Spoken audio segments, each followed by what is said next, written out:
시청자 여러분 안녕하세요. 재밌게 배우고 맛있게 수익 내자 런앤런 오현진 팀장입니다. 일단은 연말이 마감이 됐습니다. 일단 시장 자체 분위기는 나쁘지 않아요, 그죠? 배당락 이후에도 시장이 견조하게 좀 버텨주는 그런 모습을 보였고요. 전체적으로 외국인 수급이 이전보다는 소폭이나마 개선되는 그런 흐름들 나타나고 있습니다. 그리고 이따가 화면을 통해서 보여드리긴 할 건데 국내 증시는 상대적으로는 해외 증시 대비 저평가돼 있기는 해요. 그래서 이런 부분들이 연말 랠리, 산타 랠리를 약간이나마 좀 보여주지 않았나 이렇게 이제 판단이 됩니다. 이제는 새로운 한 해를 또 준비해야 될 것 같은데요. 1월 효과에 대한 기대감 일부 가져보셔도 나쁘진 않겠다라는 생각은 듭니다. 다만 지금까지와 마찬가지로 가는 종목, 가는 섹터만 움직이는 시장은 앞으로도 계속 이어질 거예요. 그렇다면 가는 섹터나 가는 종목을 잡아야 되는데 제가 바로 이 런앤런을 통해서 올해도 작년과 변함없이 개인 투자자분들의 길을 좀 밝혀드릴 수 있도록 노력하겠습니다. 자, 그럼 이번 주 좀 주목해 봐야 될 포인트, 제가 주목하는 포인트는 뭐였는지 화면을 통해서 한번 살펴보도록 하겠습니다. 자, 이번 주 시황 점검인데요. 일단 시장 자체는 뭐 괜찮았기 때문에 뚜렷하게 나쁘지는 않았어요. 이제는 신년을 좀 준비를 해야 되는데 제가 두 가지 포인트를 가지고 왔습니다. 첫 번째는 그 작년에 국내 증시의 국가별 상대 수익률인데요. 아까 말씀드렸죠. 상대적 저평가. 상대적 저평가라는 건 뭐죠? 상대적으로 부진했다라는 거예요. 그 부진이 올해는 해소될 가능성이 있다라는 부분이고요. 두 번째로 기업 EPS 전망치의 변화는 긍정적입니다. 저평가되었는데 기업 실적을 보면 상대적으로 또 괜찮아요. 이 두 가지 부분을 화면을 통해서 한번 설명을 드릴게요. 2021년 국가별 수익률 추이입니다. 작년이죠. 작년 수익률 추이를 보시면 전체적으로 이제 베트남, 아르헨티나, 대만, 인도, 멕시코 이런 국가들의 수익률이 어때요? 굉장히 좋았어요. 근데 기타 다른 국가들, 뭐 중국이라든지 말레이시아, 홍콩 그리고 한국 마이너스 9.9%입니다. 그죠? 그래서 해외 증시 대비해서는 확실히 2021년 수익률이 좋지 못했습니다. 코스피 지수 보시면 아시죠? 코스피 지수가 2021년 연초 대비 연말까지 좋은 흐름은 아니었어요. 그렇기 때문에 상대 수익률은 좀 부진했다라고 보시는 게 맞을 것 같고요. 하지만 실적 전망치는 괜찮단 말이에요. EPS 조정치 변화를 보면 연초 이후 12개월 포워드 EPS, 그러니까 12개월 예상 선행 EPS입니다. 선행 EPS를 보면 기본적으로 상향 조정이 된 모습을 확인하실 수가 있어요. 그래서 다른 국가들 대비해서 봤을 때 한국은 29.8%가 상향 조정이 됐습니다. 그러면 이런 나라들보다는 어때요? 상대적으로 상향 조정 폭이 크죠? 뭐 중국이나 호주, 싱가포르, 태국 이런 나라보다도 이익 전망치가 좋았다는 거고 반면에 러시아나 대만보다는 이익 전망치가 좀 낮았습니다. 하지만 평균보다는 양호한 이익 전망치 변화를 보였어요. 이 말은 뭐죠?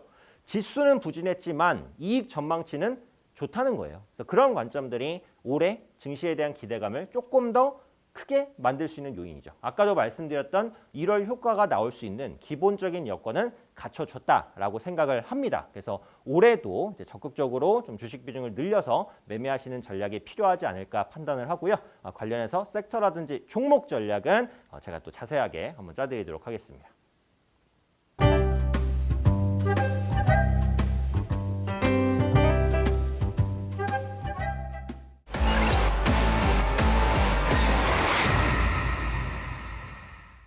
네, 이번 시간은 주간 검색 종목 탑5 시간입니다. 한 주 동안 개인 투자분들께서 많이 검색했던 종목을 찾아보고요. 그 종목들이 어떤 의미로 움직였고 또 앞으로의 주가 전망은 어떨지를 탐구해보는 시간이라고 보시면 되겠습니다.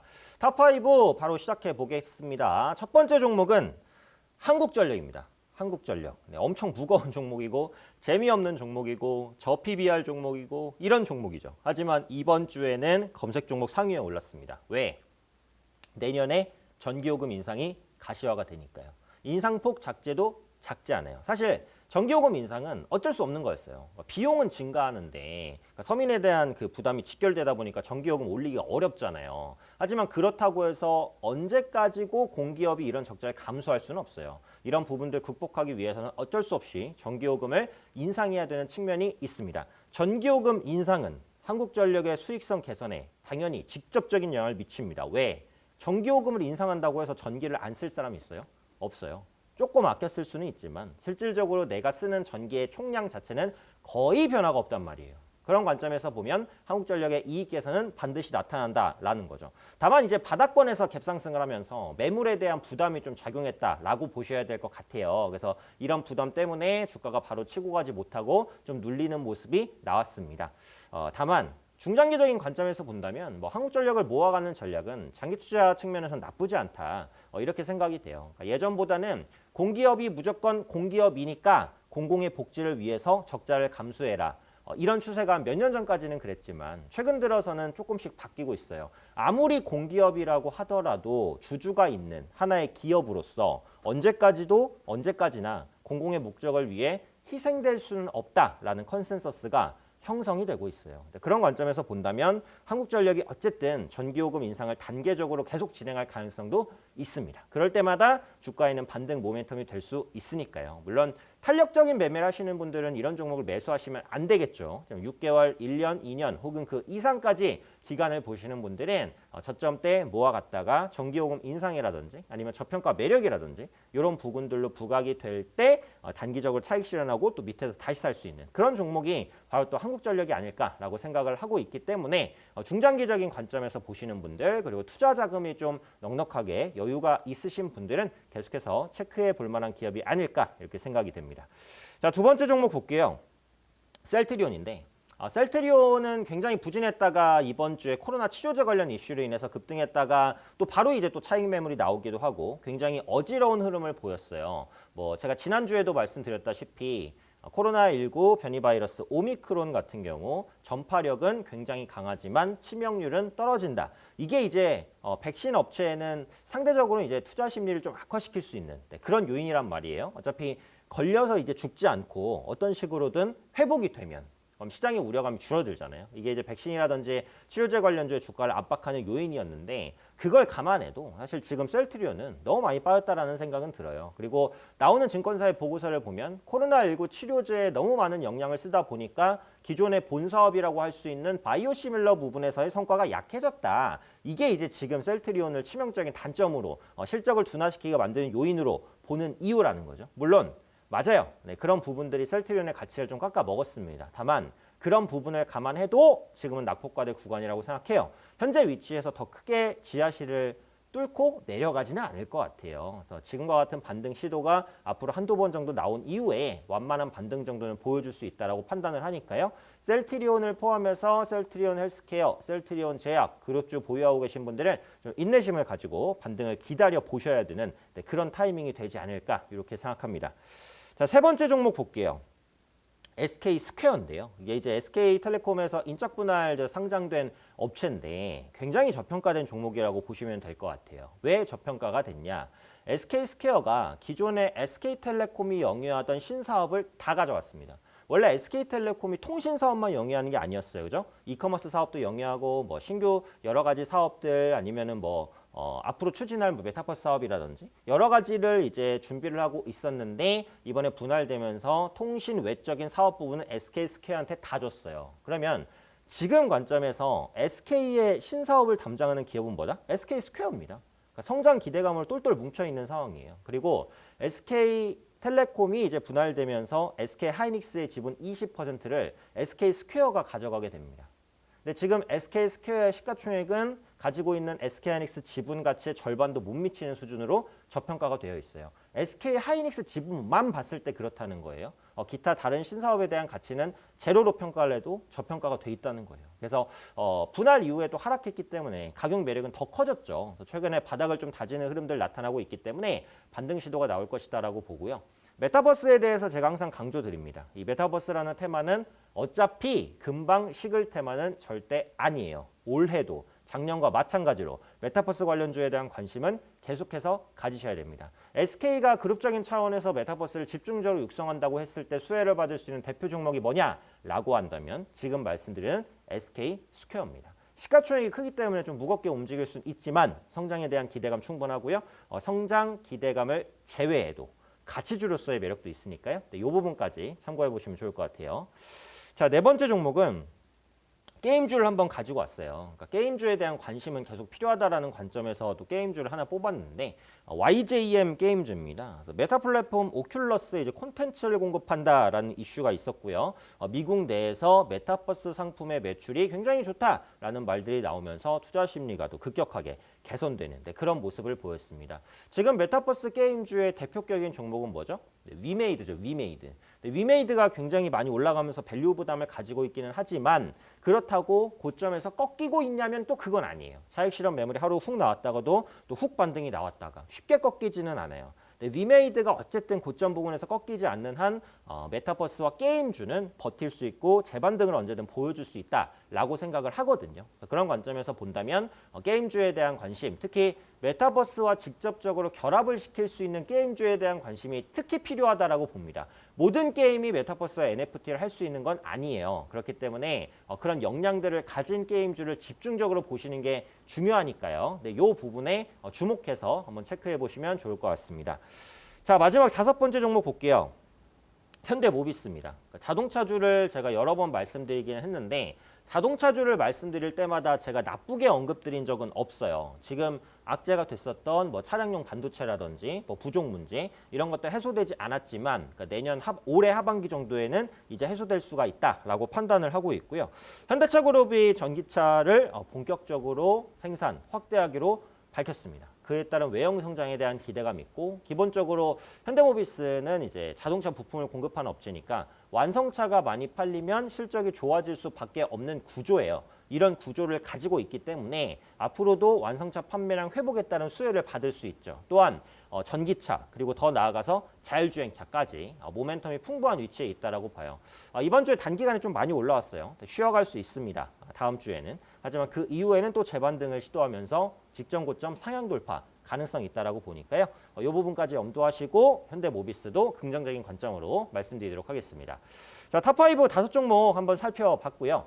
이외에 또 장중에 시황이라든지 종목 관련된 정보를 꾸준히 받고 싶어요. 혹은 저의 또 교육 강의 영상 많이 보고 싶어요 하시는 분들은요. 공부하실 수 있는 방법이 있습니다. 화면 하단에 나오는 QR코드에 핸드폰 카메라 열고 대시면 영어로 된 링크가 하나 뜰 거예요. 그 링크 누르시면 저와 함께 할 수 있는 방으로 지금 바로 입장하실 수 있고요. QR코드 입장이 잘 안 되거나 어려우시면 문자 주셔도 됩니다. 샵 3772로 제 이름 오현진 세 글자 정확하게 보내주시면 함께 할 수 있는 방 링크 문자로 답장 드릴 거예요. 네, 문자로 답장 받고 링크 누르시면 저와 함께 할 수 있는 방으로 참여하실 수 있고요. 방에서는 장중에 다양한 시황, 업황, 종목 그리고 교육 관련된 영상까지 풍부하게 올려드리고 있으니까 주식에 대한 힘, 주식을 보는 눈을 기르고 싶고 공부하고 싶으신 분들은 많이 들어오셔서 공부하시면 좋겠습니다.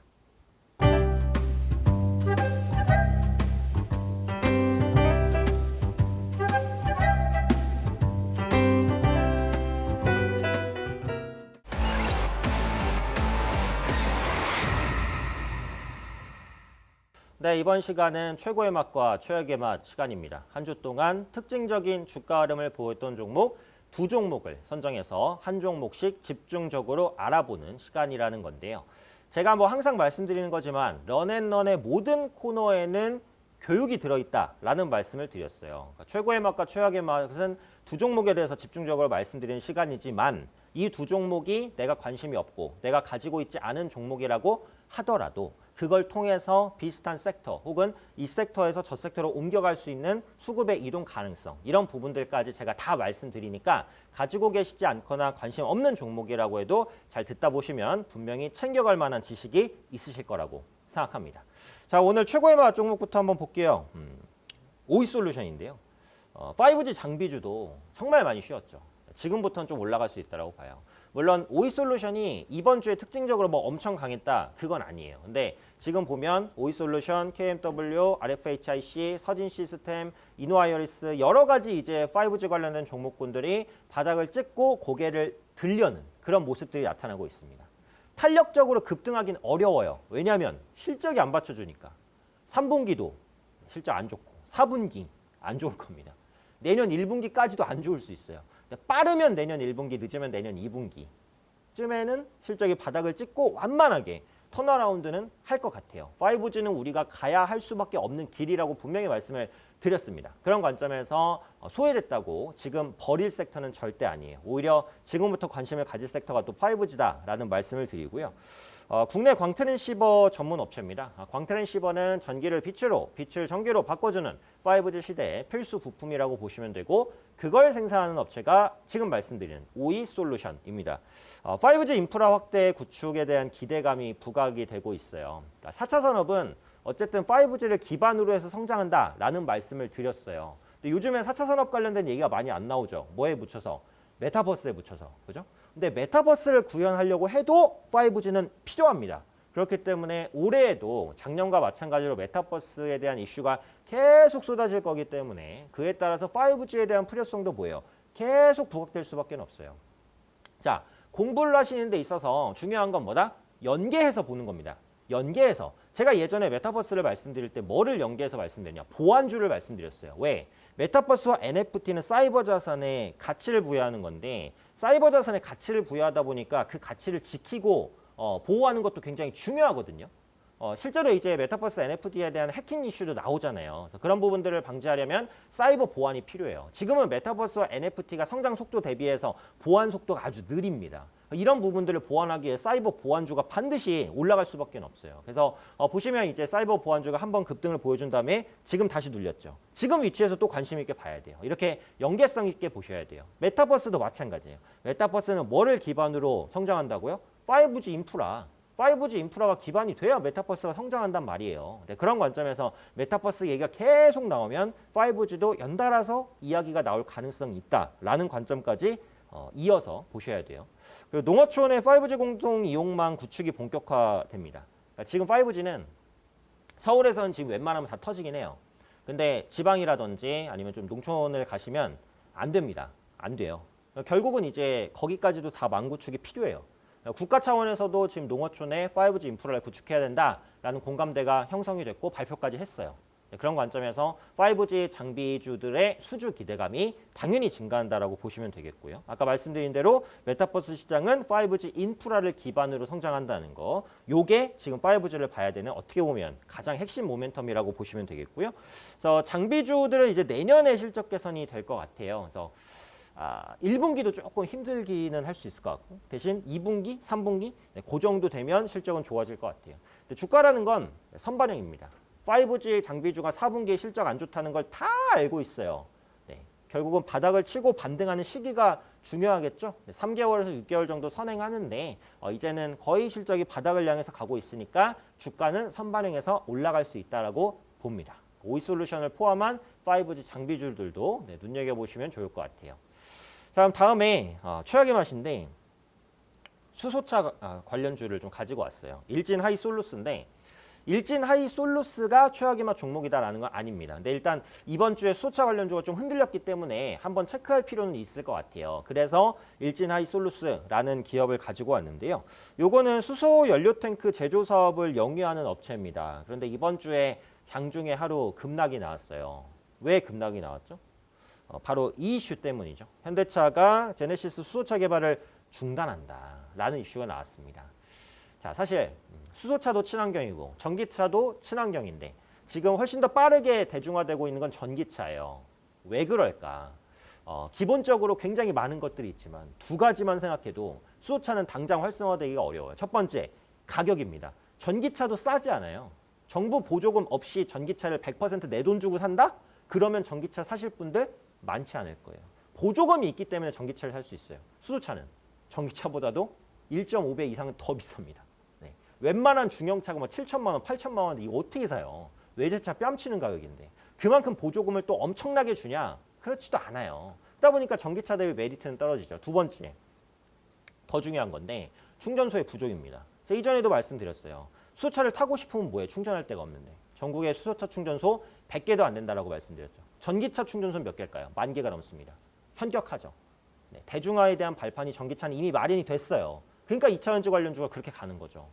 근데 수소차는 아닙니다. 그러니까 이런 부분들을 인정하는 언급이었죠. 연료 전지 부분에서 성과도 부진했다. 뭐 이런 건데 물론 이제 제가 말씀드린 건 인프라 부족이고 여기서 밝힌 건 연료 전지 개별 성과 부진이니까 얘기는 좀 다르기는 해요. 근데 제가 말씀드리고 싶은 건 뭐냐면 수소차가 활성화되려면 아직 멀었다. 하지만 언젠가는 갈 길입니다. 언젠가 갈 길인 건 맞아요. 근데 지금 기대보다는 좀 느리겠구나라는 실망감이 반영됐다라고 보시면 될 것 같고요.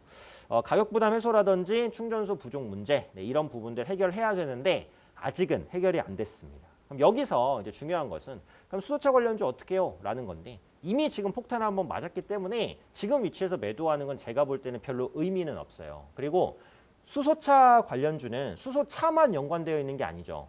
다른 수소 자원들과도 대부분 연결이 돼 있어요. 지금 말씀드리는 일진 하이솔루스도 마찬가지잖아요. 이 수소가 친환경 자원이고 우리가 친환경에서 수소를 뺄 수 없다는 것은 팩트입니다. 그러니까 이 팩트를 기반으로 간다면 수소 관련주가 지금은 완전 끝났다라고 볼 수 있는 건 아니죠.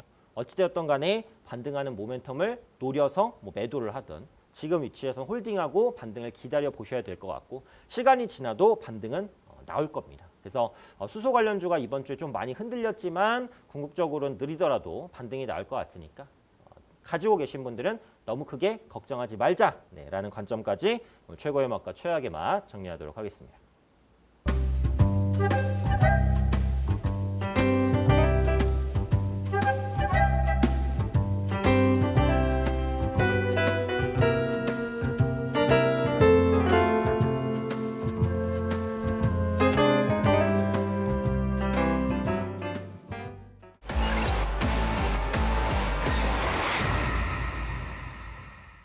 네, 이번 시간은 런앤런의 핵심 코너라고 할 수 있죠. 네, 공부합시다 코너입니다. 약 20여 분간 동안 제가 화면을 통해서 집중적으로 공부를 해보는 시간인데요. 오늘은 기법을 가지고 왔어요. 역시 기법에 대한 개인 투자분들의 관심이 가장 많기 때문에. 그런데 오늘 제가 가지고 온 기법은 뭐 엄청 특별한 이런 기법은 아닙니다. 그러니까 기본적인 내용의 기법을 조금 더 더했다라고 보시면 될 것 같아요. 보시면 어려운 내용은 없을 거니까 천천히 따라오시면서 익히시고 실전에 적용해 보시고 수익까지 내실 수 있었으면 좋겠습니다. 자, 그럼 오늘 공부합시다. 어떤 주제인지 화면을 통해서 살펴보도록 하겠습니다. 네, 오늘 공부합시다. 기법 강의라고 말씀을 드렸습니다. 어려운 기법은 아니고요. 개인 투자분들께서 모두 따라하실 수 있는 매매라고 보시면 되겠고요. 오박자 매매법입니다. 네, 매매법이니까 기법인데 오박자가 뭘까?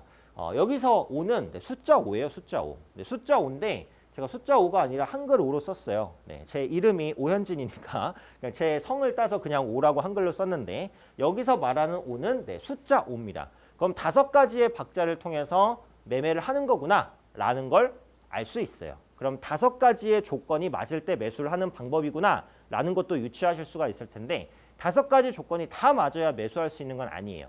5가지 중에 2가지나 3가지만 맞아도 매수할 수 있지만 이왕이면은 4가지, 5가지 많이 맞으면 좋습니다. 그럼 어떤 조건들에 맞을 때 매수했을 때 성공률이 높은지 그걸 지금부터 하나씩 살펴봐야 될 것 같아요. 정의부터 보겠습니다. 네, 오박자 매매법은 5가지 매매 신호가 모두 충족될 때 매수 타이밍을 잡는 매매법. 이게 바로 오박자 매매법이라고 보시면 될 것 같아요. 이 5가지의 매매 신호가 뭔지를 보시는 것이 중요하겠죠. 이따가 하나씩 설명을 드릴 거고요. 주식 매수 방법은 매우 다양하지만 여러 가지 매수 신호가 겹치면 성공률도 높아집니다. 매도도 마찬가지입니다. 제가 이제 예전에 강의를 통해서 몇 번 말씀드리기는 했던 것 같아요. 그러니까 뭔가 저항선 돌파에 대한 매수 신호 이런 것들 많이 말씀드렸죠. 근데 저항선도 돌파하는데 실적도 좋아져. 그럼 어때요? 더 좋죠. 저항선을 돌파했는데 실적도 좋아지고 모멘텀도 있어. 더 좋죠. 자, 저항선을 돌파했는데 실적도 좋아지고 모멘텀도 있고 외국인도 매수하고 있어. 더 좋죠. 이거에 대한 내용입니다. 그러니까 주식이라는 건 어차피 100% 매매라는 건 없어요. 올라갈 가능성이 높으니까 매수하는 거잖아요. 그러면 상승 가능성이 60%인 종목과 70%인 종목 중에 뭘 사는 게 좋겠어요? 당연히 70%인 종목을 매수하는 게 좋죠. 근데 상승 가능성은 뭘로 높아지나요? 상승할 수 있는 이유가 많으면 많을수록 상승 가능성이 높아진다는 거예요. 그래서 이왕이면 상승 가능성이 많은 종목을 사자라는 게 오박자 매매법입니다. 네, 별건 아니에요. 주식 매매는 결국 높은 승률을 꾸준히 유지하는 것이 최선의 전략입니다. 네, 승률은 매수 포인트가 많을수록 상승한다 라고 보시면 될 것 같아요. 그래서 여러 가지 매수 포인트를 알려드릴 건데 어떤 매수 포인트를 잡아야 성공을 할 수 있는지 그 부분에 대해서 하나씩 설명을 드릴 겁니다. 5박자 매매 조건을 한번 볼게요. 5박자니까 5가지겠죠. 5가지입니다. 5가지가 뭔지 하나씩 한번 보겠습니다. 첫 번째, 정배열입니다. 정배열. 이동평균선이 장기이평선 위에 중기이평선, 위에 단기이평선. 주가가 꾸준히 우상향 추세를 보일 때 정배열을 만들죠. 그다음에 상승 거래량 돌파입니다. 상승할 때 거래량이 많이 실리는 경우가 있어요. 상승할 때 거래량이 많이 실려야 좋다라는 얘기고요. 세 번째, 주요 매물대 돌파입니다. 제 매물 돌파에 대해서도 많이 말씀을 드렸어요. 주가가 어딘가 부딪히는 지점이 있는데 그 부딪히는 지점을 강하게 돌파할 때 매수하면 좋다라는 말씀 드렸고요. 네 번째는 수급입니다. 기관이나 외국인의 수급이 유입되는 지점에서 매수하면 좋아요. 기관과 외국인이 같이 사면 더 좋죠. 다섯 번째, 실적 개선 또는 실적 개선 기대감입니다. 주가의 이제 가장 큰 모멘텀이라고 한다면 역시 실적이죠. 실적이 좋은 종목이 더 많이 갑니다. 당연하죠. 네, 그 부분까지 모아서 5박자라고 표현을 했어요. 그래서 정배열이면서 상승 거래량 돌파하면서 주요 매물대 돌파하면 어때요? 좋죠. 근데 여기서 수급까지 좋으면 더 좋죠. 실적까지 좋으면 더 좋죠. 네, 이 내용입니다. 정배열부터 한번 볼게요. 제가 예전에 그 이동평균선 강의에서 그 설명을 많이 드렸습니다. 단기 이평선부터 중장기 이평선 순으로 차례로 나열되어 있는 상태죠. 60일선이 맨 밑에 있고 21선이 그 위에 5일선이 그 위에 있으면 주가는 어디 있을까요? 주가는 이 5일선 위에 있을 가능성이 높습니다. 여기부터 시작해서 꾸준하게 우상향을 보여서 이 위에 있을 가능성이 높습니다. 이게 뭐라고요? 정배열이에요. 정배열. 밑에 설명을 간단히 써놨는데 주식을 오래 보유한 사람들의 수익이 크고 매물대가 없습니다. 그래서 작은 매수에도 쭉쭉 올라갈 수 있는 게 바로 이 정배열이다라는 설명을 드렸습니다. 이왕이면 역배열보다 정배열에 있는 종목을 매수하시는 것이 성공 가능성을 높일 수 있는 방법이다라는 거죠. 이런 차트죠. 네, 보기에도 좋아요. 얼마나 좋아요. 네, 여기 있으면 여기 샀든 여기 샀든 다 수익이잖아요. 그죠? 그리고 이평선을 보면은 장기 이평선이 밑에 있고 그다음에 21 이평선 위에 5일선 위에 주가. 이게 정배열입니다. 이왕이면 정배열 차트를 만들고 있는 종목을 사시면 성공 가능성이 높죠. 이게 또 마찬가지예요. 여기서 이제 그 주가 급락이 한번 나왔죠. 급락이 나온 이후에 꾸준하게 상승하면서 주가가 정배열을 만듭니다. 그러니까 이 구간에는 이제 일시적으로 역배열이 발생했지만 그 다음에 주가가 상승하면서 단기 이평선이 중기, 장기 이평선을 뚫고 올라가는 정배열을 만든 거죠. 자, 두 번째 조건입니다. 상승 거래량 증가. 상승할 때는 거래량이 붙는 게 좋다고 말씀드렸고 하락할 때는 거래량이 줄어드는 게 좋다고 말씀을 드렸어요. 자, 보시면 두 가지 다 이제 양봉인데 요건 장대 양봉, 요건 장대 양봉이 아니죠. 근데 거래량은 둘 다 많이 실려 있습니다. 그럼 요게 더 좋은 일봉이라고 볼 수 있죠. 큰 이제 장대 양봉과 대량 거래량이 수반됐을 때 주가가 더 추가적인 상승을 보일 가능성이 높다라고 했고요. 요거는 주의가 필요하죠. 네, 장대 음봉인데 거래량까지 실려 있어요. 그러면 추가적인 하락 가능성이 높다라는 말씀을 드렸고요. 그런데 여기 보시는 것처럼 이렇게 장대 음봉이 나왔는데 거래가 적으면 이거는 쉽게 말해서 그냥 쫄 필요 없다. 네, 너무 걱정하지 말라라는 말씀을 제가 드렸어요. 네, 장대 음봉이 나왔지만 거래량이 별로 없으면 이거는 매도가 극단적으로 나온 게 아니다. 매수가 적었을 뿐이지 매도가 많았던 게 아니다. 그렇기 때문에 이 구간에서 다시 반등이 나올 가능성이 높다라는 말씀을 드렸어요. 네, 제가 말씀드리고 싶은 핵심은 주가가 상승할 때는 거래가 많이 동반되는 게 좋다. 이겁니다. 네, 이 부분을 기억해 주시면 좋을 것 같아요. 차트를 통해서 보면 제이시언 시스템이라는 종목인데요. 이렇게 장대 양봉이 있을 때마다 거래가 이렇게 많이 수반이 됩니다. 그죠? 그리고 주가가 이렇게 하락하거나 별 내용 없을 때는 거래가 없어요. 그러다가 급등할 때 거래가 한번 확 터지고 주가가 밀릴 때는 거래가 없어요. 네, 그리고 급등할 때 거래가 터지고 이런 형태가 좋다는 거예요. 좋다는 거. 네.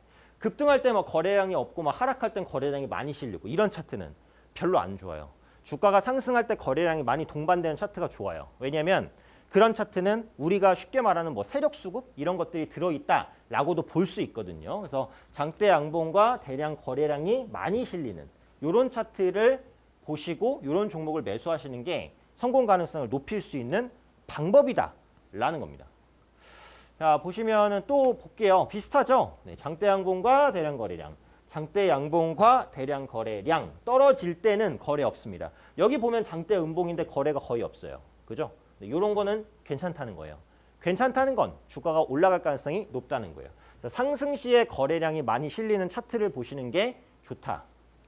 요거 하나 더 보면요. 이도 봤을 때 장대 양봉의 대량 거래량, 장대 양봉의 대량 거래량 많이 수반이 되죠. 근데 주가가 하락할 때는 이거 장대 음봉인데 거래가 있어요, 없어요? 없죠. 네, 이런 거는 나중에 작은 매수만 들어와도 재반등이 이렇게 샥 보여줄 가능성이 높아요. 네. 이 부분에 대해서는 충분히 이해가 되셨을 것 같아요. 하나 더 볼까요? 네, 역시 장대 양봉과 대량 거래량 떨어질 땐 거래가 없고요. 장대 양봉과 대량 거래량 네, 이렇게 꾸준히 올라갑니다. 이런 종목들을 하시는 것이 성공 가능성을 높일 수 있는 요인이다라는 거죠. 자, 지금까지 이제 그 두 개 말씀드렸어요. 그죠? 정배열, 그 다음에 상승 거래량 동반. 세 번째 요소입니다. 세 번째는 주요 매물대 돌파입니다. 매물에 대한 중요성도 제가 말씀드렸어요. 자, 제 강의는 예전에 제가 런앤런에서 많은 강의를 했잖아요. 런앤런에서 예전에 그 많은 강의를 했었는데 그런 것들을 종합 선물 세트처럼 묶어놓은 게 바로 오박자 매매법이에요. 그러니까 어떤 게 좋다, 어떤 게 좋다, 정배열이 좋다, 매물대 돌파되는 게 좋다, 상승 거래량이 실리는 게 좋다, 실적 좋은 게 좋다. 이전에 다 말씀드렸어요. 그걸 복합적으로 섞어놓은 게 오박자 매매법입니까? 그러니까 이전에 이제 강의 보셨던 분들은 복습 개념으로 보셔도 돼요. 자, 주요 매물대 돌파를 한번 볼게요. 지금 제가 색깔 네모를 칠해놓은 게 매물대입니다. 왜? 이 가격만 가면은 부딪히고 돌파를 못하니까. 여기서도 못 들었고 여기서도 못 들었고요. 여기서도 못 들었고 여기서도 못 들었죠. 와, 굉장히 강력한 매물이 있습니다. 그러면 다음번에 주가가 여기서 상승할 때 여기서는 부딪히겠네? 그죠? 그러면 이 주가가 여기까지 올라왔을 때 이거 사면 돼요? 안 돼요? 안 되죠. 이걸 뚫어내고 여기에 있으면 사도 되죠. 중요한 매물대를 돌파했으니까. 그러니까 매물대를 앞두고 있는 지점에서는 사지 말고 매물을 돌파한 지점에서 사는 게 성공 가능성을 높인다. 이겁니다. 네, 이게 이제 핵심이고요. 똑같아요. 자, 여기 그 네모칸이 매물이죠. 왜? 여기서도 이 구간을 돌파 못했고 이 구간만 가면 떨어져요. 구간만 가면 떨어져요. 그럼 이 위치에서 매수하는 건 좋은 전략이에요? 나쁜 전략이에요? 좋은 전략이 아니죠. 왜? 매물대를 맞고 또 떨어질 가능성이 높은데 요거 먹자고 매수해요? 그건 아니지. 그럴 거면 아예 여기를 돌파해서 이 위치에 있거나 아예 여기서 주가가 훅 떨어져 버리거나 이때 매수라거나 네, 이런 전략을 짜셔야 돼요. 애매한 위치에서 매수하시면 안 돼요. 이왕이면 매물대를 돌파한 위치에서 매수하시는 게 좋다라는 겁니다. 그럼 이제 좋은 형태를 한번 볼게요.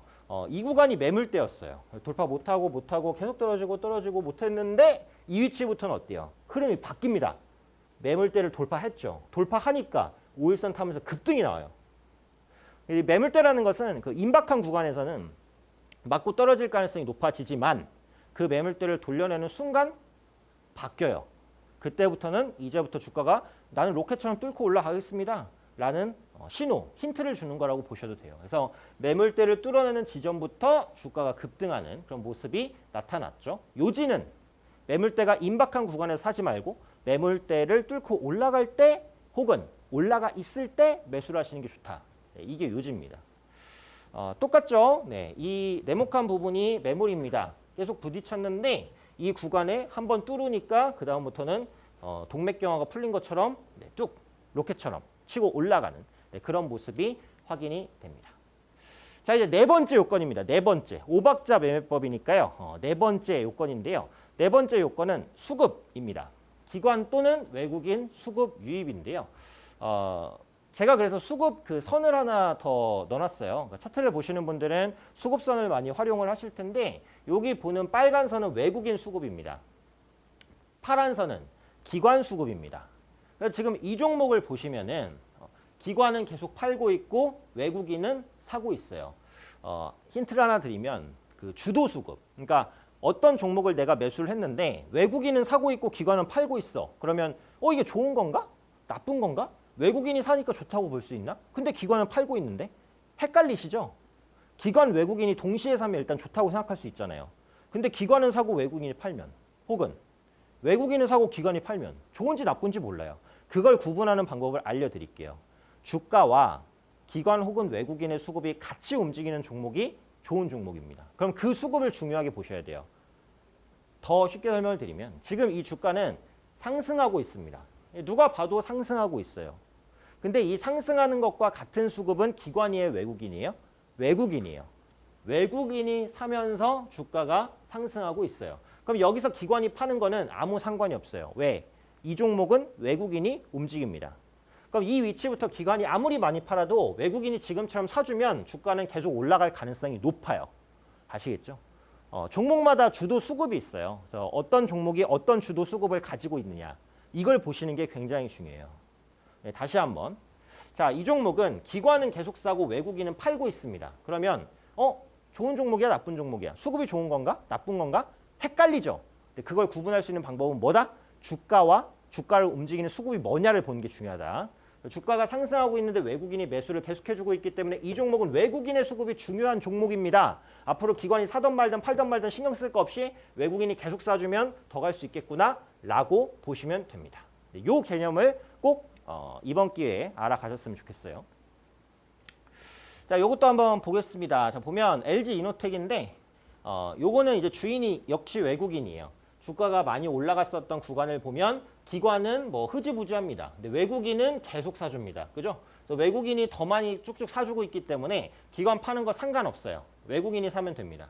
뭐 그렇다고 이제 외국인 수급이 기관보다 무조건 좋다. 이게 아니에요. 네. 이 종목은 외국인이 움직이는 종목이니까 외국인 수급이 좋은 겁니다. 아시겠죠? 이 부분 구분을 하셔야 되고요. 자, 다음은 이제 기관 수급 종목을 한번 볼게요. 그러니까 기아차인데 주가가 여기부터 꾸준하게 우상향 추세를 보였습니다. 근데 보면 외국인은 크게 이제 사거나 파는 흐름은 아니에요. 횡보예요. 근데 기관은 확실히 사고 있는 흐름이에요. 그리고 기관이 매수할 때 주가는 올라갔습니다. 이 종목은 기관 수급이 중요한 종목. 외국인이 사던 말든 팔던 말든 신경 쓸 거 없고요.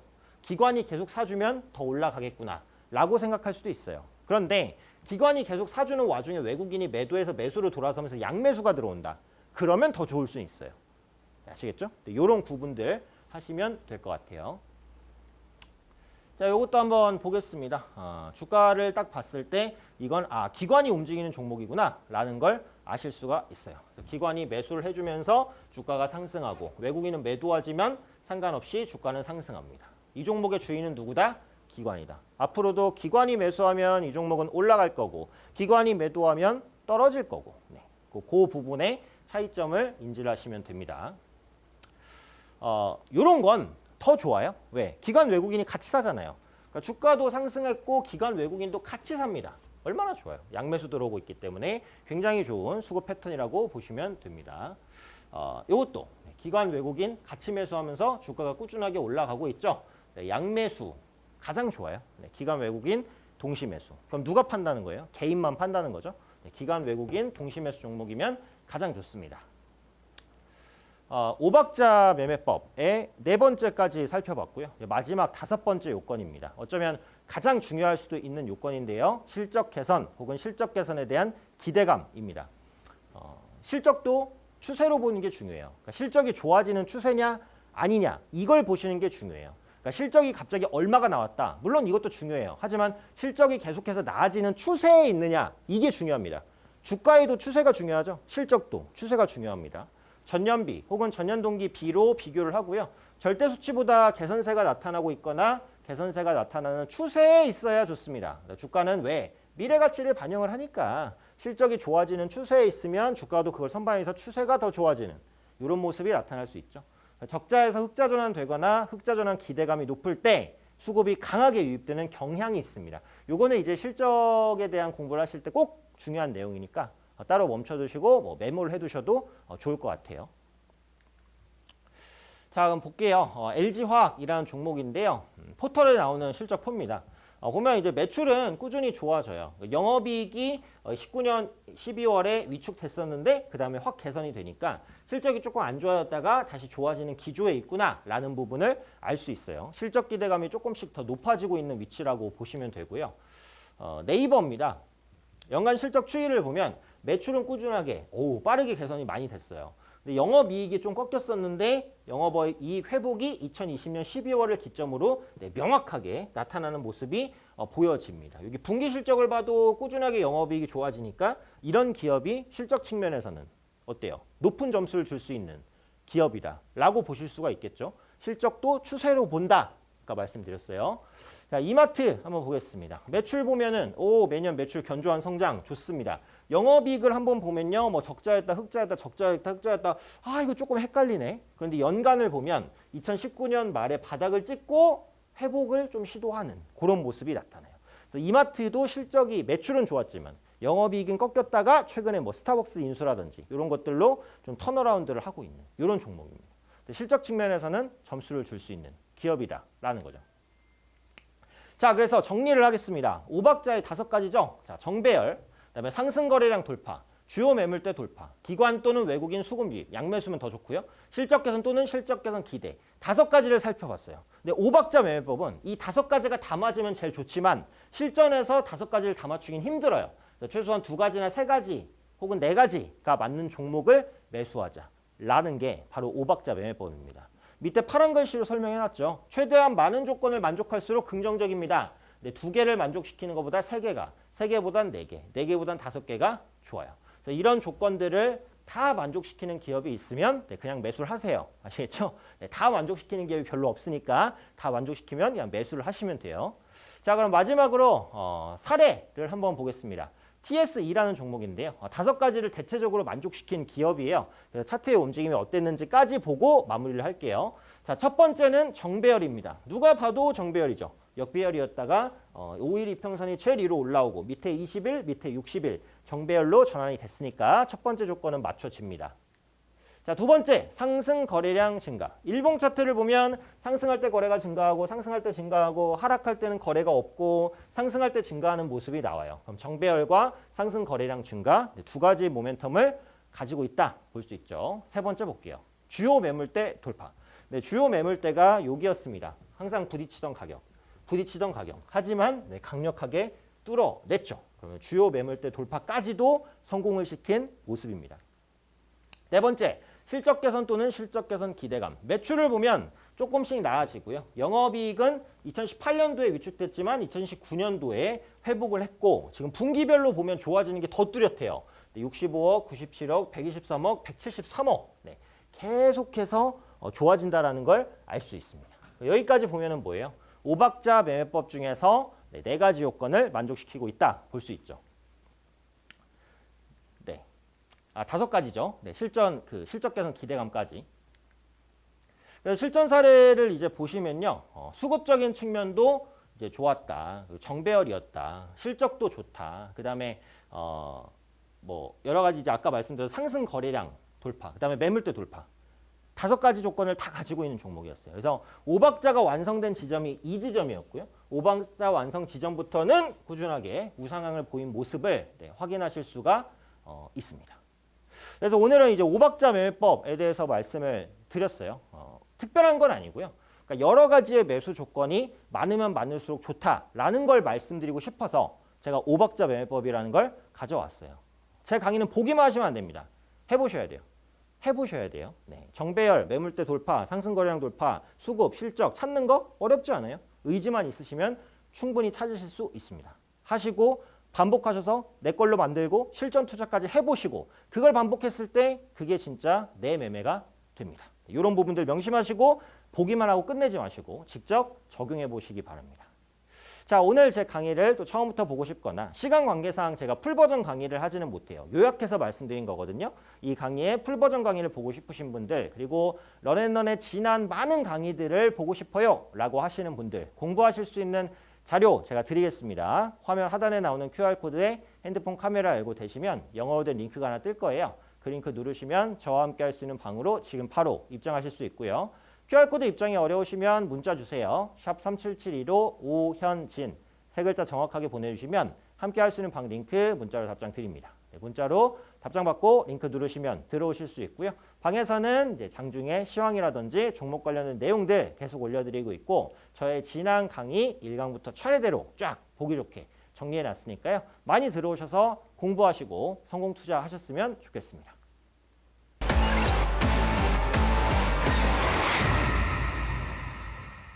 또 어느새 그 1시간을 마무리할 그런 시간이 됐습니다. 신년이에요. 신년. 그래서 작년과는 조금 더 다른 전략을 또 짜야 될 것 같기는 한데 지수는 양호합니다. 그런데 그렇다고 해서 시장에 뭐 엄청난 모멘텀, 그러니까 엄청난 호재, 엄청난 악재 이런 것들이 급작스럽게 불거지지는 않았어요. 일단 증권가에서는 이제 산타랠리에 이어서 1월 효과까지 나타날 수 있다라고 하기는 합니다. 산타랠리는 뭐죠? 연말에 장세가 좋게 나타나는 것. 그게 이제 산타랠리예요.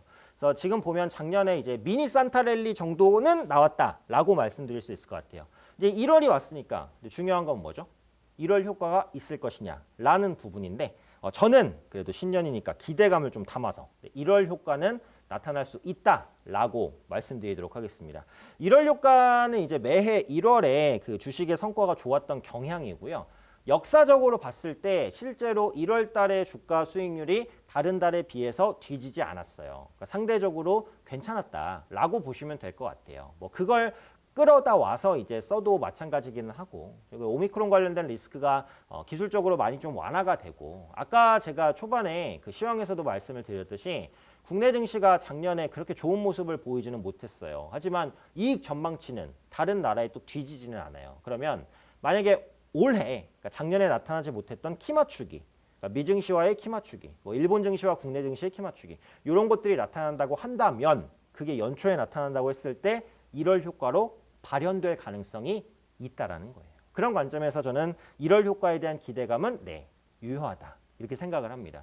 그러니까 지금 지수가 이제 밸류에이션적으로 부담이 있다고 하더라도 상대적인 비교가 중요하거든요. 그러니까 상대적인 비교를 했을 때 해외 증시 대비해서 국내 증시가 상대적으로 저렴하냐? 그거는 확실해요. 지금 보면 나스닥 지수 엄청 올라갔잖아요. PER, 밸류 장난 아닙니다.